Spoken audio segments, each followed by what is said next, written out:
사람은 미치기 전에 가야 돼요. 미친 후에 가면 정말 그때는 어려워집니다. 미칠 것 같을 때 가야 돼요. 우울에 미칠 것 같고 죽을 것 같고 뭐뭐 할 것 같다 할 때 있죠. 그때 가야 돼요. 그때가 지나고 나면 우리가 골든타임이라는 게 있잖아요. 이 골든타임이라는 건 굉장히 중요한 말입니다. 이 사람이 이때를 놓치면 걷잡을 수 없는 상황으로 도달하기 때문에 통제가 어려운 상황 속에 들어가기 때문에 우리가 골든타임이라는 게 있는 거예요. 저는 현장에서 그때를 놓쳐서 오신 분들을 너무너무 많이 만나요. 잡을 수 있었던 그 우울을 너무 깊게 놔두어서 이 우울이 이 사람의 인생을 파괴하는 걸 저 너무 많이 봤고요. 또 걷잡을 수 없다고 생각했지만 그때에 맞춰서 찾아온 이 불안 환자가 이 상담 과정을 통과하고 치료 과정을 통과하면서 자기 새 삶을 새 살 돋듯이 그렇게 살아가는 걸 저 너무너무 많이 봤기 때문에 미칠 것 같을 때 오셔야 돼요. 할 것 같아 하면 무조건 전 전문가를 꼭 찾으라고 말씀드려요. 그 뒤로는 많이 늦을 수 있다. 그래도 늦더라도 가는 게 안 가는 것보다 낫다라고 말씀을 드리고, 이런 상담 현장에 딱 가면 제가 말씀드릴 두 번째 상황이 벌어질 겁니다. 통제 신화에서 벗어나야 돼요. 통제 신화라는 건 뭐냐면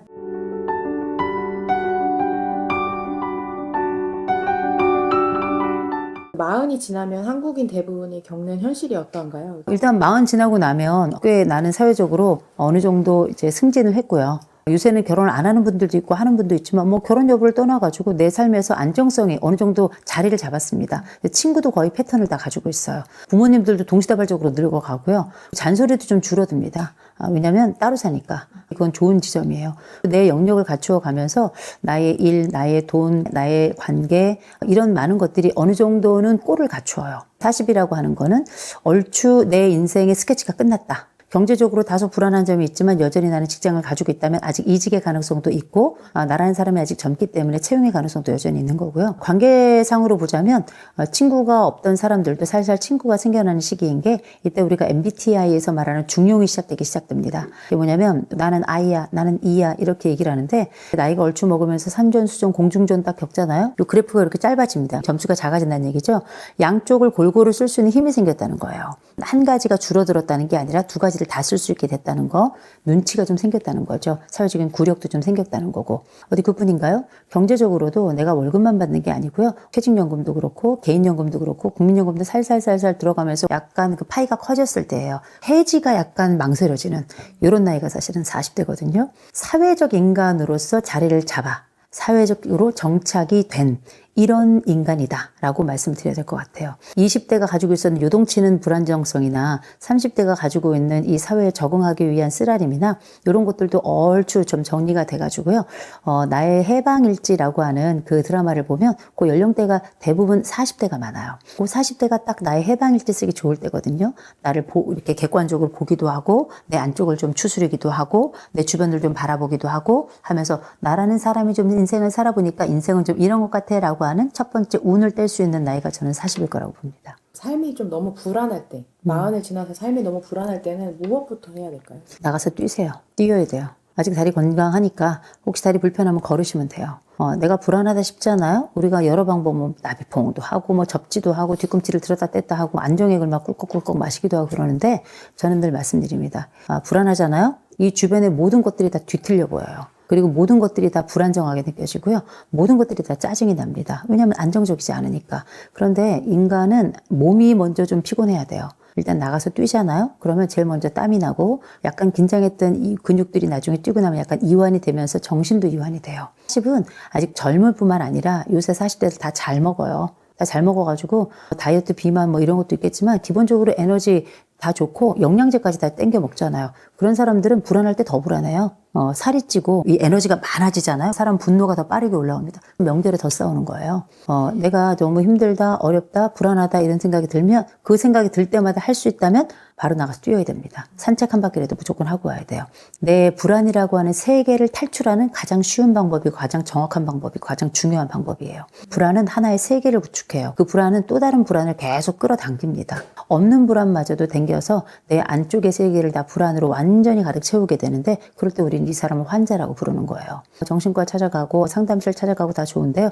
1차적으로 그런 데 가기 전에 먼저 달리고 뛰고 해야 됩니다. 치마 입으면 못 뛰어요? 구두 신으면 못 뛰어요? 내가 꼭 겨울이면 못 뛰고 이래도 못 뛰고 인간은 급해 보세요. 다 뛰어요. 비가 와도 뛰고 눈이 와도 뛰고 다 뛸 수 있는 겁니다. 제가 이 말씀을 드리는 얘기 뭐냐면 불안도 계절 가리지 않고 와요. 인생의 어려움도 계절 가리지 않고 옵니다. 그렇게 우리에게 조건 가리지 않고 아무 때나 찾아오는 그 불안을 우리가 선별적으로 다룰 필요 없다는 거죠. 무조건 나가 뛰라고 말씀드려요.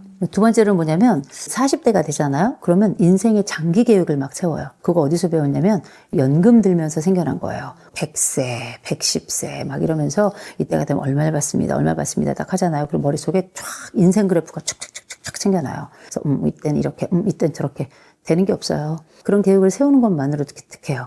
다만 제가 이런 말씀 드려요. 불안은 말입니다. 장기적으로 해결되는 게 아니에요. 불안은 무조건 단기예요.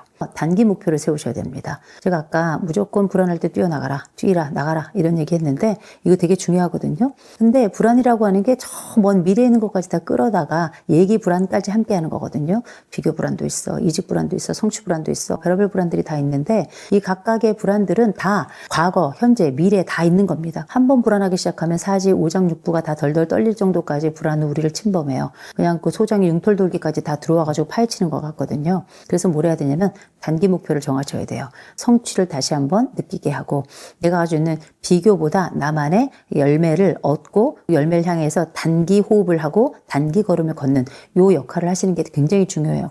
누가 나한테 계획을 줘요? 아무도 우리에게 계획을 주지 않아요. 40 넘어가면 그거 우리 다 알거든요. 또 한 가지 아는 게 있어요. 40 넘어가면 우리가 누구도 나에게 이런 해법을 주지 않는다는 것도 알지만 내가 그 해법을 만들어 간다는 것도 알아요. 예를 들어서 우리가 수능도 보고 중간고사, 기말고사 이런 것도 막 보고 그랬잖아요. 그런 시험들을 딱 보거나 하면 자격증 준비하거나 그럴 때 딱 그 시험 보는 날짜가 있어요. 그 날짜까지 우리가 힘들어도 어떻게 이 악물고서는 모든 기쁨과 즐거움을 뒤로 미루고 그 목표를 향해서 요거 끝나고 나면 요거 해야지. 요거 우리가 그걸 프리맥 효과라고 불러요.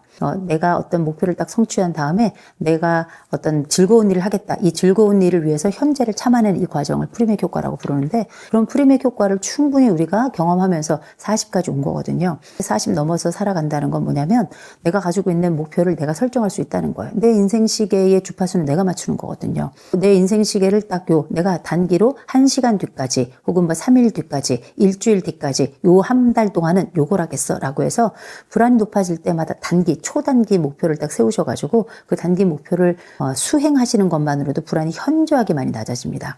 짧게는 지금 현재 내 마음 심장 떨리게 하는 이런 불안도 낮추지만 동시에 내 긴 인생의 불안도 이런 작은 한 걸음부터 시작을 하는 거거든요.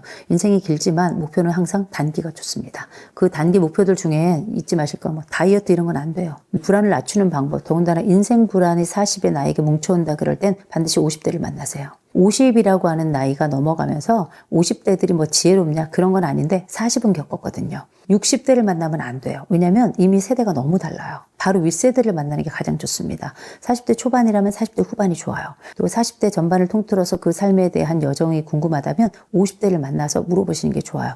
어떤 걸 하는 게 좋은지, 어떤 게 제일 후회스러운지, 살아가면서 조언을 해주신다면 어떤 조언이 있을 것 같은지, 그 선배님이 보시기에 저는 어떤 장점이 있는 것 같은지, 선배님이 제 상황에 있다면 무엇을 하실 것 같은지, 이런 것들에 대한 내 인생에서 멀지 않은 영역에 살고 있는 그 사람들을 만나서 실질적인 조언을 들어보셨으면 좋겠어요. 대단한 통찰을 가지고 있는 분들, 목사님, 스님, 신부님, 수녀님, 아니면 나 도 닦았어, 이런 분들 계시잖아요.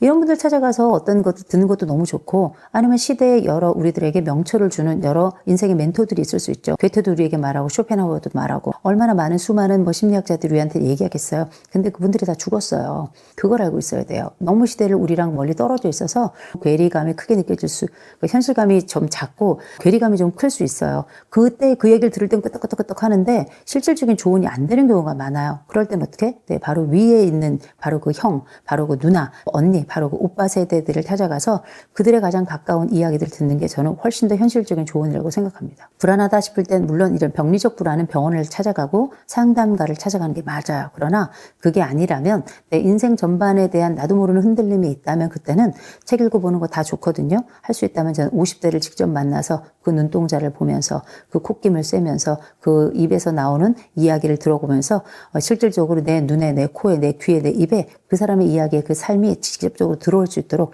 그렇게 하는 게 저는 정말 좋다고 생각합니다. 불안 때문인지 모르겠는데 마흔이 지나서 우울증이나 불안 때문에 공황이 발병하는 사례가 많은 것 같아요.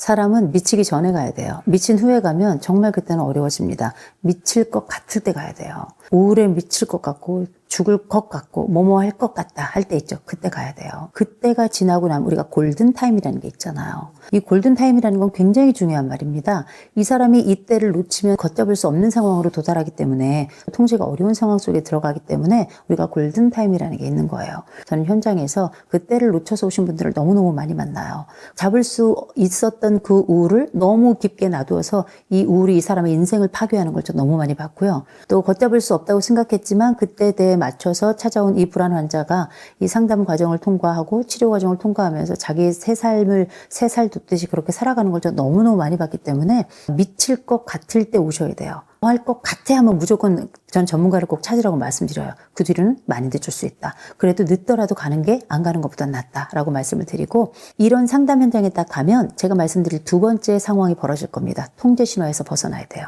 통제 신화라는 건 뭐냐면 내 병은 내가 알아. 이게 통제 신화예요. 내 병을 내가 알 것 같으면 사람이 미치겠습니까? 내 병이 내가 알 것 같으면 암에 걸리겠어요? 그러나 우리는 나이 불문하고 20대건 30대건 50대건 80대건 90대건 다 암도 걸리고요. 내 병은 내가 안다 말하다가 그렇게 병이 깊어져서 온 가족이 달달 시달리면서 너는 왜 제때 안 왔니 하면서 욕먹어가며 그렇게 살아가는 거긴 해요. 자기 스스로 이제 40이란 나이가 여전히 아직은 심정적으로는 사춘기의 연장이 되게 많아요.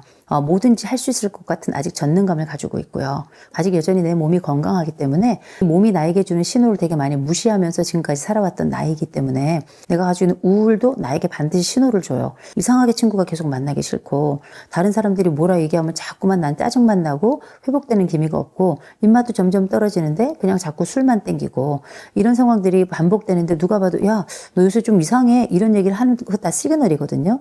내 몸도 시그널을 주고 정신도 내 주변에 있는 사람들도 다 시그널을 주는데 내 스스로가 나 혼자서 내 몸은 내가 한다라고 울부짖는 거 보통 80대 90대 어른들이나 하는 얘기입니다.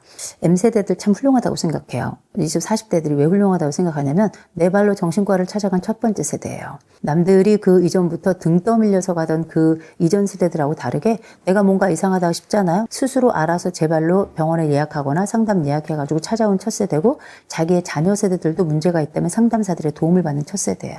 전 정말 훌륭하다고 생각해요. 의원아 내 병을 고쳐라. 의원도 자기 병을 못 고쳐요. 자기 스스로 인생을 살아가면서 생겨나는 타의에 의해서 침범당하거나 혹은 조절할 수 없거나 통제할 수 없는 그 삶을 내 삶을 스스로가 이 오장육부 5개, 10개의 손가락과 10개의 발가락으로 어떻게 처리하겠습니까? 이 세상에 수많은 손과 수많은 발들이 있거든요. 내 스스로 이 작은 손, 작은 발로 세상을 통제할 수 있다는 생각도 말지만 더 중요한 건 내 몸을 통제할 수 있거나 내 정신을 통제할 수 있다는 생각은 하지 마세요. 왜냐하면 정신을 통제할 것 같으면 지가 왜 우울해요? 그렇잖아요. 몸을 통제할 것 같으면 왜 아픕니까? 인간은 자기 통제 능력은 옛날부터 없었어요. 전능감이라는 건 전능감만 있어요. 전능성은 없는 겁니다. 우리가 아이를 낳고 키우면 아이는 처음에 생각해요. 울어요. 그럼 어떻게? 부모가 와서 기저귀를 척 갈아줘. 울어. 그러면 엄마가 와서 젖을 척 줘요. 내가 울면 세상이 다 되는구나. 이렇게 영아기 때 우리가 전능감을 가져요. 그러나 이제 조금 커서 돌 지나가 조금 지나잖아요. 인생이 마음대로 되지 않는구나 하는 걸 애들도 알아요. 이상하게 내 몸은 내가 알아. 내 우울은 내가 알아서 해결할 수 있어. 이렇게 생각하고 이걸 노력이라고 할 수도 있을 거예요. 운동도 막 해봐. 너무 우울할 때는 단 게 좋아서 단 걸 막 먹. 살만 쪄요. 아무것도 달라지지 않아요. 그런 노력을 몇 가지 했는데도 불구하고 다른 주변에서 계속 내 몸이 또 내 정신이 또 내 주변 사람들이 나한테 우울의 시그널을 주잖아요. 무조건 이건 통제 신화 속에 있으면 안 돼요. 그 사람들 말 들어야 돼요. 우리는 우리를 통제할 수 없다. 다만 우리는 우리를 위해 애쓸 수 있다. 이렇게만 말씀드리면 될 것 같아요. 하나 더 있어요. 우울이 막 미친 듯이 파고들잖아요. 술 마시지 말아요. 이제 TV에서 이제 담배 피는 게 금지된 세대가 M세대들 어릴 때예요. 계속 드라마에서 술을 마셔요. 엄청 술을 마셔요. 슬퍼도 술, 기뻐도 술, 이래도 술, 저래도 술, 심심해서 술, 혼자 술, 여럿이 술, 술을 마셔요. 이렇게 술은 또 늘어요.